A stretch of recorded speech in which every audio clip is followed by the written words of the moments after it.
사랑하십니다.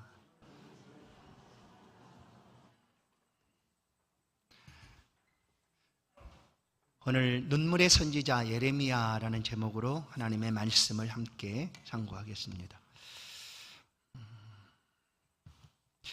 우리의 눈은 눈에 눈물이 있어야 눈이 건강하고 또 맑고 깨끗해집니다. 감정이 메마르면 눈에서 눈물이 흐르지를 않습니다. 나이가 들어서 그런지 저 역시 감정이 좀 더 예민해지는 것 같습니다. 그래서 드라마를 조금 슬픈 걸 보면 그냥 눈물이 흐르고 있는 것을 보게 됩니다. 우리가 눈에 눈물이 흘려야 될 때 흘려지는 것, 울고 싶을 때 울어지는 것, 이것이 참 우리 가운데 은혜요, 축복이다라는 것을 우리는 알 수가 있습니다.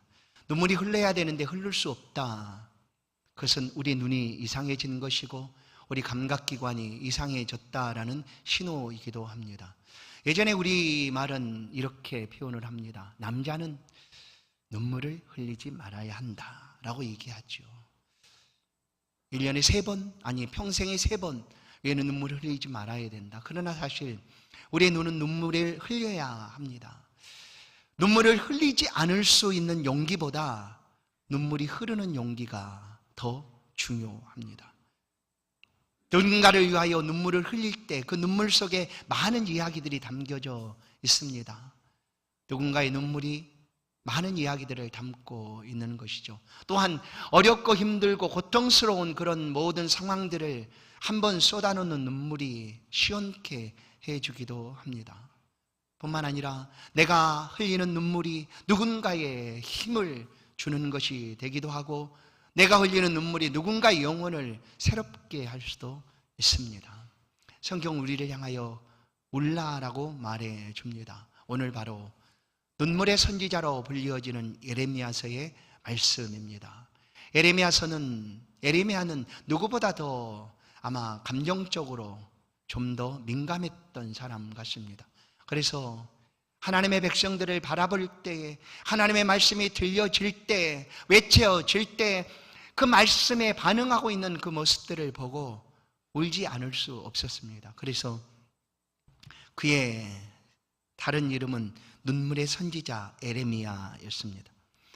예레미야 1장 1절의 말씀처럼 베냐민 땅 아나돗 그 땅의 hil기야라는 제사장의 아들로 예레미야는 태어나게 됩니다. 예레미야는 여호와께 세우신다라는 그런 뜻을 가지고 있습니다. 하나님이 세우셨습니다. 그리고 요시야 왕 13년부터 남유다가 멸망하는 마지막 왕 시드기야 11년까지 약 40년 가까이 복음을 전했던 하나님의 말씀을 선포했던 선지자였습니다. 그와 동시대에 활동했던 선지자로는 스바냐 그리고 하박국 선지자가 있습니다. 또한 바벨론 포로로 잡혀갔던 다니엘과 에스겔 선지자도 그와 같은 시대에 하나님의 말씀을 전했던 선지자였습니다. 이 예레미야 선지자는 아주 젊을 때 부름을 받습니다. 그리고 하나님의 뜻에 따라 결혼도 하지 않습니다. 왜냐하면 나중에 예레미야서를 통하여 상징으로 하나님의 말씀을 선포할 때 그의 결혼하지 않은 것, 그것을 가지고 하나님께서 말씀을 선포하게 하였습니다. 그래서 예레미야 선지자는 그렇게 결혼도 하지 않은 채 하나님의 말씀을 40년 가까이 외쳤던 선지자였습니다. 이 예레미야서는 하나님의 인내하심과 그리고 회복과 구원에 대한 메시지가 담겨져 있습니다. 예레미야서를 보다 보면 하나님의 백성들이 말씀을 듣고도 돌이키지를 않습니다. 하나님의 심판의 메시지를 듣고도 그대로 행합니다. 그래서 어떻게 보면 이 선지자의 외침의 메시지가 이제 하나님이 외쳐도 그 심판과 그 멸망이 다가오지 않는구나 라고 여겨질 것 같지만 사실은 하나님께서 오래오래 참으시고 있는 것입니다. 똑같은 민족이었던 북이스라엘은 아수르에 의하여 멸망을 받았지만 아직 남유다는 지금 남아 있습니다. 그런데 이 남유다 백성들이 선지자의 외침을 듣고도 문제없지, 우린 걱정 없어, 괜찮을 거야 하고 하나님의 말씀을 순종치를 못합니다. 그러면 즉각적으로 하나님의 심판이 임할 것 같았는데 아주 오랜 시간 그 심판이 유예되고 늦춰집니다. 하나님의 심판하심이 늦춰진다는 것은 아예 없어진다라는 얘기가 아닙니다. 하나님께서 오래 참으시고 한 사람이라도 더 돌이켜 하나님 앞에 돌아올 수 있도록 하나님께서 기다리시는 것입니다. 인내하시는 거죠. 하나님의 인내가 우리 가운데 은혜요 긍휼입니다. 그렇게 마침내 참고 기다리시다 이스라엘이 유다가 멸망을 받게 됩니다. 그런 중에도 이 예레미야서는 그렇게 멸망한 것으로 끝나는 것이 아니라 하나님께서 남은 자들을 통하여 그의 백성들을 반드시 회복시키시고 구원의 은혜로 인도하신다라는 내용을 담고 있습니다. 부름받았던 요시야 13년, 그때의 남유다의 상황은 이러했습니다. 요시야 왕은 여호사밧 그리고 히스기야 왕처럼, 물론 다윗 왕도 마찬가지죠, 아주 성군으로 하나님 앞에 인정받는 그런 왕이었습니다. 이 요시야 왕은 8살 때 왕이 되었지만 31년 동안 남유다를 통치하게 됩니다. 그가 하나님 앞에 얼마나 정직하고 바르게 행하였는가 하면 왕이 된 후에 그는 남유다에 세워졌던 모든 우상들을 다 무너뜨립니다. 뿐만 아니라 하나님의 말씀을 회복시킵니다. 그것이 바로 성전 무너진 곳을 보수하다가 찾은 여호와의 율법책, 그 율법책을 찾고 그 율법책을 백성들에게 읽어드리고 그 다음에 멈춰졌던 유월절 절기를 회복했던 왕이기도 합니다. 그래서 그 요시야 때 그 백성들은 하나님의 말씀 안에 세워져 가기를 그렇게 원했고 그 말씀 안의 삶을 살고자 힘썼던 그런 왕이기도 했습니다. 그런데 그 시대의 이 세계 정세는 어땠는가 하면 북이스라엘을 멸망시킨 나라가 아수르 갈대아 사람들입니다.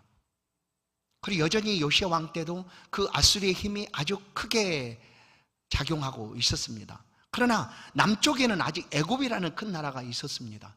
그래서 남유다 백성들이 애굽을 따를 것이냐 아니면 아수르를 따를 거냐 할 때에 이 요시야 왕은 아수르를 의지하게 됩니다.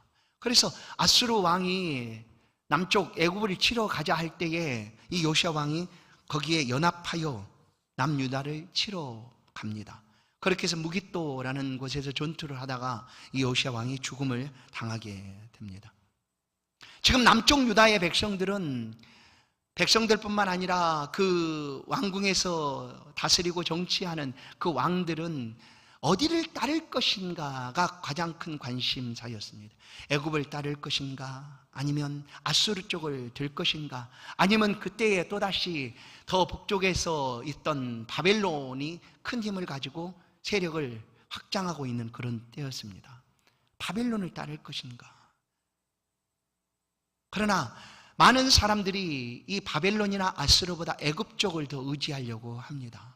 바로 그때 이 예레미야 선지자는 백성들을 향하여 바벨론을 따르라라고 외치게 됩니다. 바벨론. 그러자 많은 유다 사람들이 이 예레미야 선지자를 매국노로 취급합니다. 아니, 이 바벨론을 따르다니, 바벨론은 우리를 멸망하기 위하여 다가오고 있는 그런 큰 힘인데 바벨론을 따르라라고 한다고 해서 이 예레미야 선지자를 매국노처럼 그렇게 취급을 하게 됩니다. 그러나 선지자가 이렇게 외치는 것은 하나님의 뜻 가운데서 외치는 것이었습니다. 지금 이스라엘 백성들이 아직 남유다가, 북은 무너졌지만 남유다가 있는 이유는 하나님이 오래 참으심으로 기다리고 있는 것이었습니다. 기다리고 있는 것이었죠. 선지자의 외침을 통하여 그들의 잘못을 돌이켜 하나님 앞에 돌아오라는 것이었습니다. 그런데도 그들은 교만하여 말씀을 듣지를 않습니다.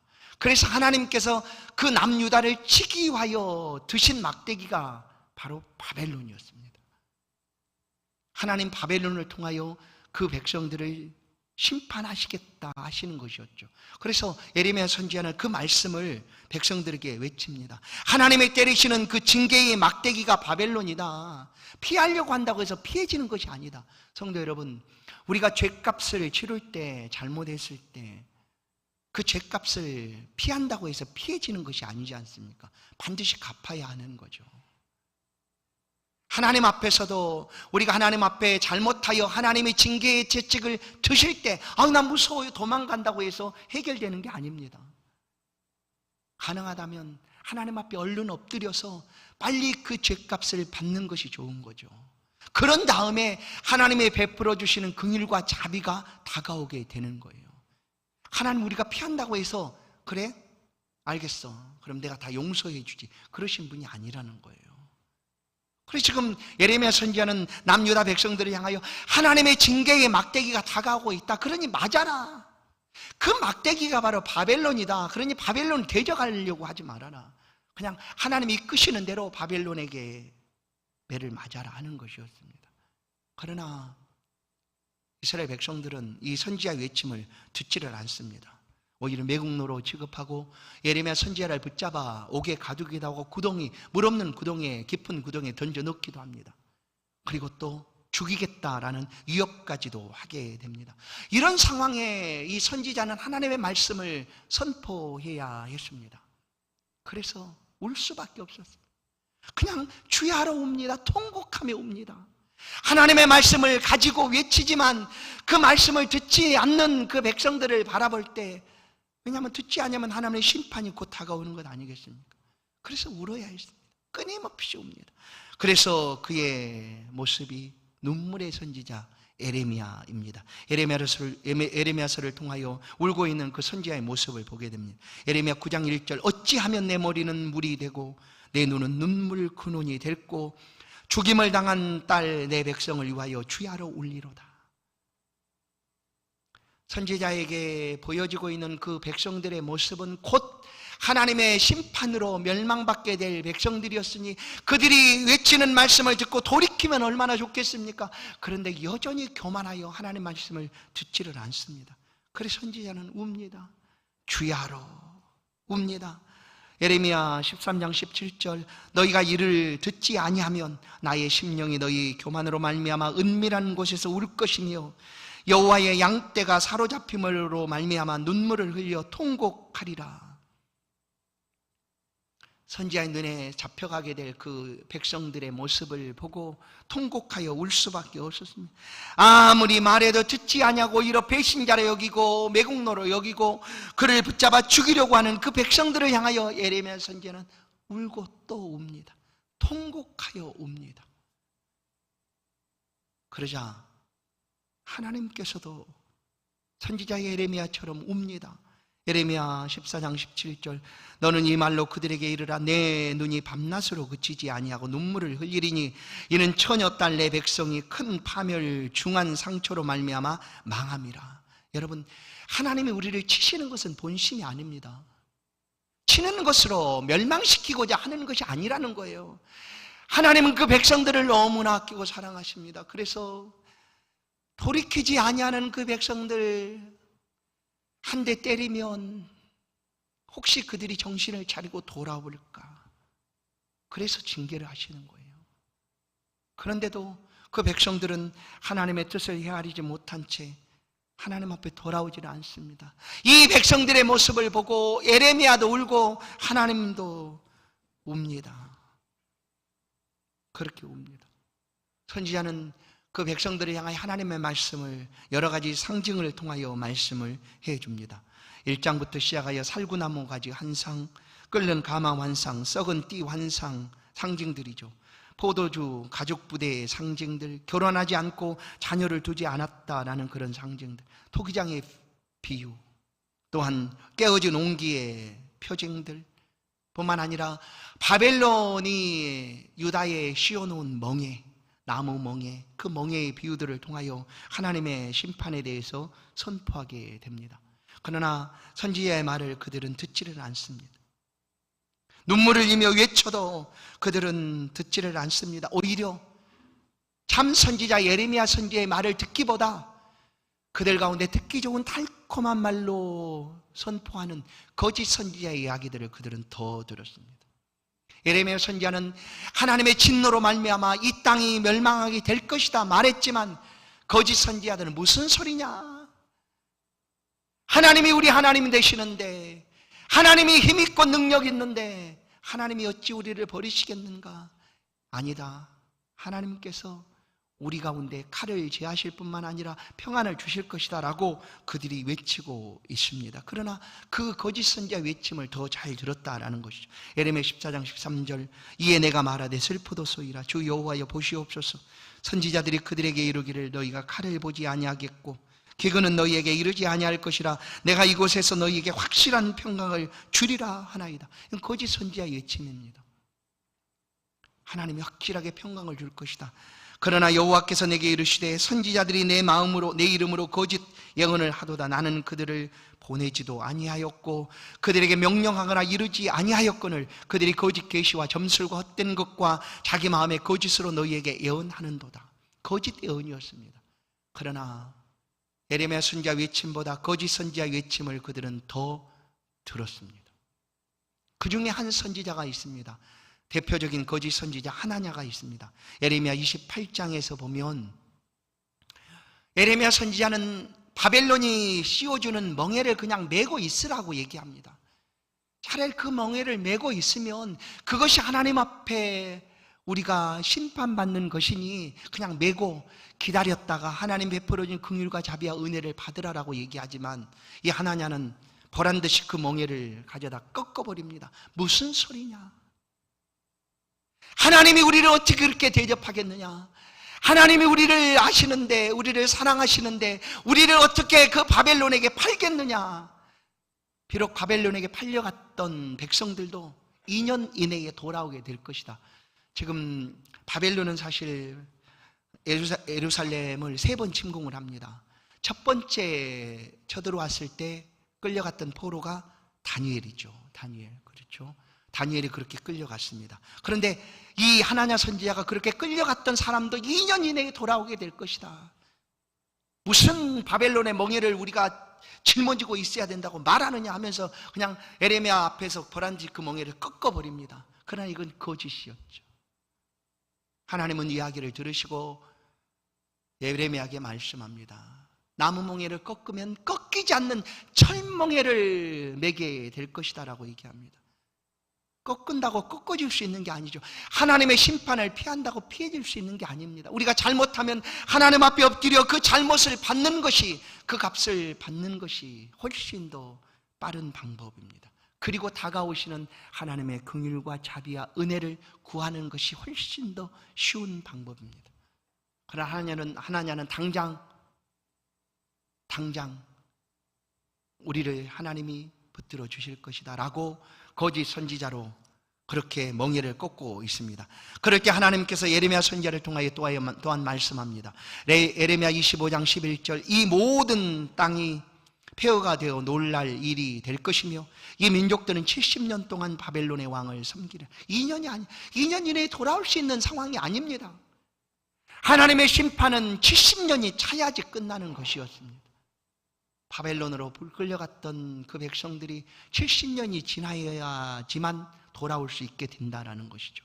그 메시지를 전합니다. 여호와의 말씀이니라 70년이 끝나면 내가 바벨론의 왕과 그의 나라와 갈대아인의 땅을 그 죄악으로 말미암아 벌하여 영원히 폐허가 되게 하되 내가 그 땅을 향하여 선언한 바 곧 예레미야가 모든 민족을 향하여 예언하고 이 책에 기록한 나의 모든 말을 그 땅에 임하게 하리라. 이것이 여호와의 말씀이었습니다. 잘못한 것에 대한 심판이 70년이었습니다. 그래서 다니엘과 에스겔도 마찬가지로 그 포로된 땅에서 이 예레미야 선지자 예언의 말씀을 붙잡고 여호와여 때가 되면 그 백성들을 풀어주시겠다고 말씀하지 아니하셨습니까? 라고 하나님의 약속의 말씀에 근거하여 하나님 앞에 기도한 것이죠. 70년이 지나서 마침내 약속대로 하나님께서는 그 백성들을 돌아오게 하셨습니다. 여러분, 이 예레미야 선지자의 메시지 속에 담겨져 있는 큰 2가지는 하나님의 인내하심입니다. 하나님의 인내하심, 하나님 오래 참으신다는 거예요. 예레미야 25장 3절 5절 말씀, 유다의 왕 아몬의 아들 요시야 왕 13째 해부터 오늘까지 23년 동안 여호와의 말씀이 내게 임하기로 내가 너희에게 꾸준히 일렀으나 너희가 순종하지 아니하였느니라. 예레미야 선지자가 23년 동안이나 이 하나님의 메시지를 전했지만 그들이 듣지를 않았어요. 그런데도 하나님이 기다리시는 거예요. 그런데도 기다립니다. 어떻게? 돌아오도록 끊임없이 기다립니다. 그러므로 여호와께서 그의 모든 종 선지자를 너희에게 끊임없이 보내셨으나 너희가 순종하지 아니하였으며 귀를 기울여 듣지도 아니하였도다. 그가 이르시기를 너희는 각자의 악한 길과 악행을 버리고 돌아오라. 악한 길과 악행을 버리고 돌아오도록 하나님이 기다리시는 거예요. 그런데 거짓 선지자들은 봐라, 무슨 일이 있겠느냐, 문제가 없지 않느냐, 잠깐 하나님이 우리에게 때리셨어도 2년 이내에 금방 해결될 거야, 그냥 문제 없어, 깨닫지를 못한 거죠. 그러나 선지자를 통하여 하나님이 이렇게 말씀합니다. 그리하면 나 여호와가 너희와 너희 조상들에게 영원부터 영원까지 준 땅에 살리라. 성도 여러분, 이 땅에 우리의 삶은, 우리의 생애는 이런 시간들을 살아가는 것이죠. 오랫도록 하나님이 기다리심 가운데 살아가고 있는 거예요. 1000년 전에 그리스도의 재림이 이루어졌다면 우리에게 무슨 희망이 있었겠습니까? 그러나 지금도 여전히 하나님의 재림하심, 그리스도의 재림하심이 기다리고 유예되고 있는 이유는 한 사람이라도 더 하나님께서 구원하시기 위함입니다. 1000년을 하루처럼 하나님은 기다리시고 계신다는 거예요. 우리에게 기회가 주어졌다는 것은 우리로 하여금 하나님 앞에 돌아오도록 하기 위함입니다. 그러나 많은 사람들은 이미 지나갔거니 더 이상 이런 일이 벌어지지 않을 거야 하고 이 시간들을 기회로 찾지를 못합니다. 그러나 우리는, 이 말씀을 듣는 우리들은 기다리시는 하나님 앞에 즉시 돌아와야 합니다. 우리의 각자의 길에서 악한 길과 또한 악행을 버리고 돌아오라라는 것이죠. 그것이 바로 예레미야 선지자의 메시지였습니다. 뿐만 아니라 그 하나님의 심판하심으로 인하여 멸망을 받겠지만 그래도 하나님은 남은 자들을 통하여 회복하시고 구원하시게 될 것이다라는 것이 선지자의 메시지였습니다. 예레미야서에 담겨져 있는 메시지입니다. 하나님의 심판으로 끝나는 것이 아닙니다. 왜냐하면 하나님은 그 백성들을 심판하시는 것이 목적이 아닙니다. 돌이켜 돌아오라는 것이죠. 그 더러움을 씻고 하나님의 거룩하심처럼 삶을 살아가라는 것입니다. 그래서 하나님의 때로는 징계를 하시고 채찍을 드시고 막대기를 들고 때리시는 것입니다. 하나님 우리를 아예 버리시겠거나 하나님이 아예 우리를 없이 하시겠다라는 것이 심판의 목적이 아니다라는 거예요. 왜냐하면 우리 이미 하나님의 백성이니까. 돌아오라는 거예요. 그 잘못된 길에서 돌이켜 하나님 앞에 돌아오라는 것입니다. 예레미야 선지자가 말씀하기 이전까지는 그 하나님에 대한 이스라엘 백성들의 생각은 이러했습니다. 하나님이 우리를 애굽에서 구원하여 주신 하나님, 구원해내신 하나님, 그렇게 불렀지만 이제 앞으로는 하나님께 그들은 이렇게 고백하게 될 것이다. 오늘 본문 8절의 말씀, 이스라엘 집 자손을 북쪽 땅 그 모든 쫓겨났던 나라에서 인도하여 내신 여호와의 사심으로 맹세할 것이다. 새로운 하나님의 약속이 주어지게 된 거예요. 왜냐하면 그들은 애굽에서 구원해냈지만 하나님이 그들을 남편처럼 대해 주셨지만 그들은 하나님을 어겼습니다. 그 약속에서 떠나버렸습니다. 수도 없이 불순종하고 떠나버렸습니다. 그래서 하나님께서 새로운 약속을 그들 가운데 하시겠다라고 말씀하고 있는 것입니다. 그래서 예레미야 선지자의 말씀이 증거되고 온 이후부터는 애굽 땅에서 우리를 구원해내신 여호와의 이름을 가리켜 맹세한다 하지 않고 이제 하나님이 이루실, 새 언약을 이루실 그 하나님으로 맹세하겠다라는 거예요. 북쪽 땅에서 이끌어내신 여호와의 사심으로 맹세할 것이다. 하나님의 새 약속이, 새 언약이 이루어지게 될 것이다라는 거예요. 예레미야 31장 31절 33절 말씀입니다. 여호와의 말씀이니라. 보라, 날이 이르리니 내가 이스라엘 집 유다 집에 새 언약을 맺으리라. 새 언약. 하나님의 약속, 이 언약이 어떤 언약인가를 보십시오. 이 언약은 내가 그들의 조상들의 손을 잡고 애굽 땅에서 인도하여 내던 날에 맺은 것과 같지 아니할 것은 내가 그들의 남편이 되었어도 그들이 내 언약을 깨뜨렸음이라. 여호와의 말씀이니라. 그러나 그날 후에 내가 이스라엘 집과 맺을 언약은 이러하니 곧 내가 나의 법을 그들의 속에 두며 나의 법을 그들의 속에 두며 에스겔 36장에 말씀하고 있는 여호와의 영을 우리의 마음에 두겠다는 말씀과 같은 거죠.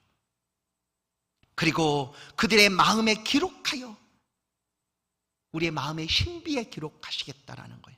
하나님이 우리 하나님이시다. 하나님이 우리 하나님이시고 우리는 하나님의 백성이다. 이것은 그 어떤 것으로도 무효되거나 없어지거나 사라지지 않을 것이다 라는 거예요. 그러니 걱정하지 말고 하나님이 때리시면 맞아라. 예레미야 선지자 외침입니다. 하나님이 징계하시면 그냥 피하려고 하지 말고 맞아라. 그리고 하나님의 긍휼과 자비를 기다려라. 그러면 하나님은 때가 되면 다시금 그 백성을 회복하시고 구원해 내실 것이다 라는 것입니다. 하나님이 약속합니다. 나는 그들이 하나님이 되고 그들은 내 백성이 될 것이라. 여호와의 말씀이니라. 오늘 23장 5절을 보시면 여호와의 말씀이니라. 보라, 내가 때가 이르리니 내가 다윗에게 한 의로운 가지를 일으킬 것이라. 다윗에게 한 의로운 가지를 일으킬 것이다. 이것이 새 언약의 줄기입니다. 다윗에게 의로운 가지가 누굴까? 예수 그리스도시죠. 예수 그리스도께서 오심으로 하나님이 약속하신 이 새 언약이 완성이 된 것입니다. 그래서 누구든지 예수 그리스도 안에서 구원을 얻게 되는 것입니다. 그리스도 예수께서도 오셔서 이 새 언약에 대한 말씀을 우리 가운데 들려줍니다. 고린도전서 11장 25절 19회 동안 그와 같이 잔을 가지시고 이르시되 이 잔은 내 피로 세운 새 언약이니 이것을 행하여 마실 때마다 나를 기념하라. 예수께서 피로 이 잔은 내 피로 세운 새 언약이다 하고 언약을 세우셨습니다. 피로 세운 언약이죠. 십자가 위에서 물과 피를 쏟으심으로 그 언약을 완성하셨는데 그 언약은 마태복음 26장 28절 이것은 죄사함을 얻게 하려고 많은 사람을 위하여 흘리는 바 나의 피 곧 언약의 피니라. 그리스도 예수께서 새 언약을 이루어 주셨습니다. 완성하신 것이요. 그래서 누구든지 예수 그리스도를 믿는 사람은 값없이 은혜를 구원을 얻게 되는 것. 이것이 바로 새 언약입니다. 이전에는 하나님의 백성이라고 부름받았던 선민 유대인들, 그들에게만 복음이 효력을 가졌다라고 여겼다면 예수 그리스도 안에서는 모든 인류가 누구든지 주를 믿는 자마다 멸망치 않고 영생 구원을 얻게 될 것이다. 이것이 바로 새 언약이다라는 거예요. 그런데 이 약속을 하나님이 그냥 우리의 마음과 신비에 기록해 주셔서 더 이상 없어지거나 사라지지 않도록 하시겠다라는 약속입니다. 성도 여러분, 우리가 예수를 믿은 것은 물론 누군가를 통해서 아니면 우리가 하나님의 은혜의 말씀을 듣고 예수를 믿은 것 같아요. 그러나 사실은 하나님이 우리를 위하여 이렇게 우리의 마음을 열고 그리스도 예수의 영을 심어주심으로 우리로 하여금 예수를 알게 하신 거예요. 그러니 우리는 절대로 하나님의 백성에서 떨어질 수가 없어요. 떨어질 수가 없어요.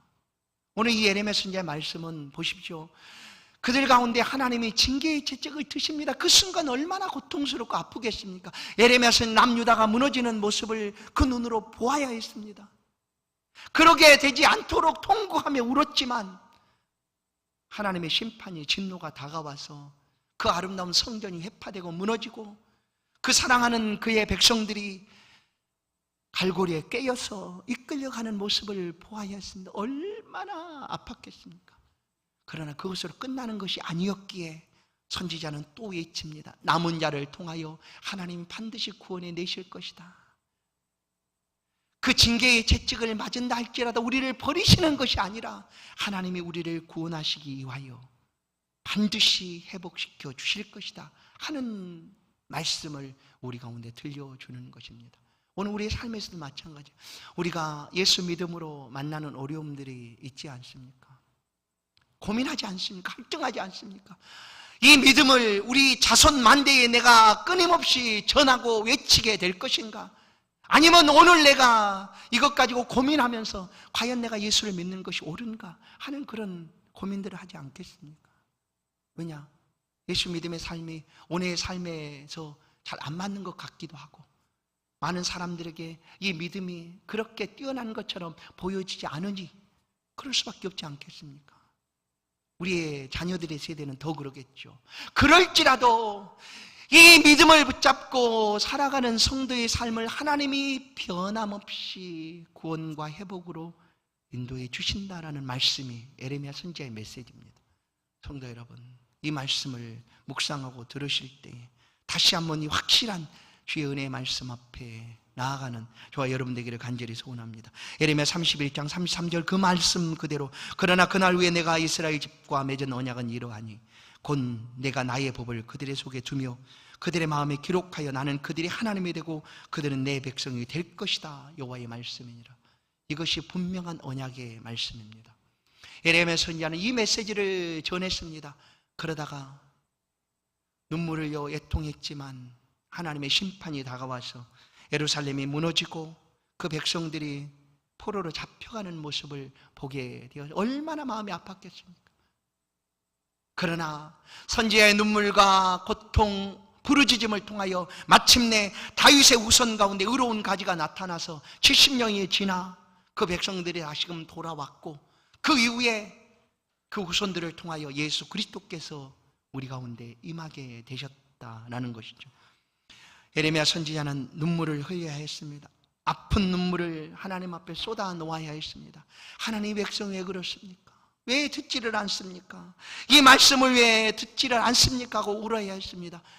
그리스도 예수께서도 우리를 위하여 이처럼 눈물을 흘려 우셨습니다. 그리스도의 눈물, 고통이 그 흘리신 눈물이 우리의 영혼을 구원해 내셨다라는 사실을 히브리서 5장은 우리 가운데 증언해 줍니다. 히브리서 5장 7절 그는 육체에 계실 때 자기를 죽음에서 능히 구원하실 이에게 심한 통곡과 눈물로 간구와 소원을 올렸고 그의 경건하심으로 말미암아 들으심을 얻었느니라. 심한 통곡과 눈물로 겟세마네 동산에서 주님이 이 고통과 눈물을 하나님 앞에 드렸습니다. 그리고 아버지의 뜻대로 하십시오 하고 십자가에서 모든 피를 쏟아주심으로 우리에게 구원이 이루어진 것입니다. 주님의 눈물은 우리의 구원을 이루어 내셨습니다. 주님이 십자가를 지고 골고다를 오를 때 여인들은 주님을 바라보고 울었습니다. 우리 주님 하고 울었습니다. 그때 주님은 그 여인들을 돌아보며 말합니다. 누가복음 23장 28 예수께서 돌이켜 그들을 향하여 이르시되 예루살렘의 딸들아 나를 위하여 울지 말고 너희와 너희 자녀를 위하여 울라. 나를 위해 울지 말고 너희와 너희 자녀를 위하여 울라. 성경은 울라고 얘기합니다. 우리의 눈에서 눈물이 막혀버리면, 눈물이 흐르지 못하면 영혼이 소생되지를 않습니다. 살아날 수가 없습니다. 영혼을 바라볼 때 불쌍히 여기고 긍휼히 여기는 마음이 우리 가운데 없으면 어찌 그에게 하나님의 복음이 전해지겠습니까? 바울 사도는 일평생 이 복음을 전하는 삶을 살았습니다. 그 역시 이와 같은 눈물을 수도 없이 쏟아내었다라는 것을 알 수가 있습니다. 사도행전 20장 31절 그러므로 여러분이 일깨워 내가 3년이나 밤낮 쉬지 않고 눈물로 각 사람을 훈계하던 것을 기억하라. 밤낮 쉬지 않고 눈물로입니다. 여러분, 예수 그리스도의 복음은 눈물로 전해집니다.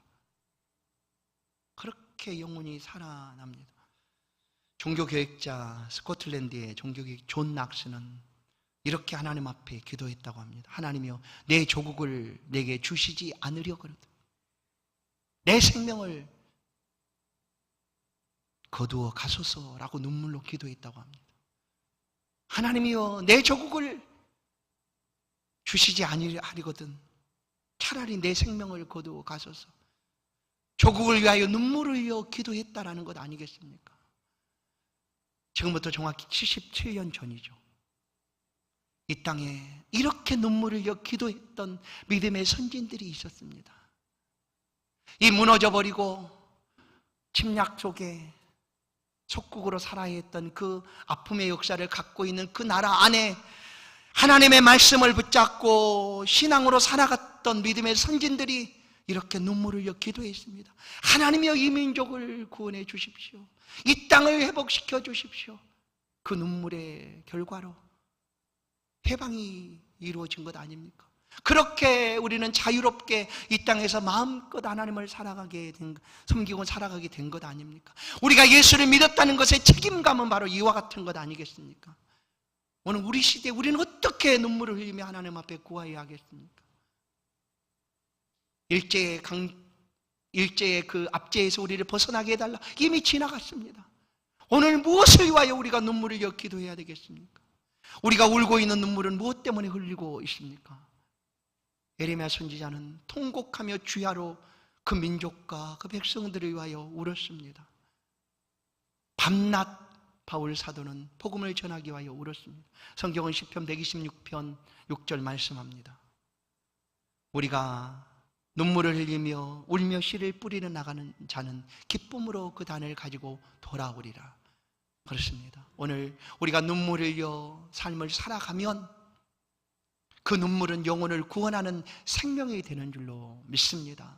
사랑하는 성도 여러분, 우리 눈에서 눈물이 흐르는 것 감사하십시다.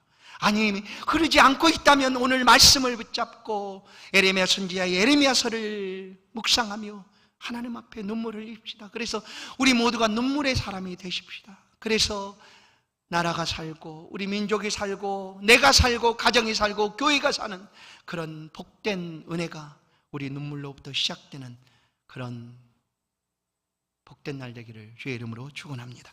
하나님 감사합니다. 우리가 눈물의 사람 되기를 원합니다.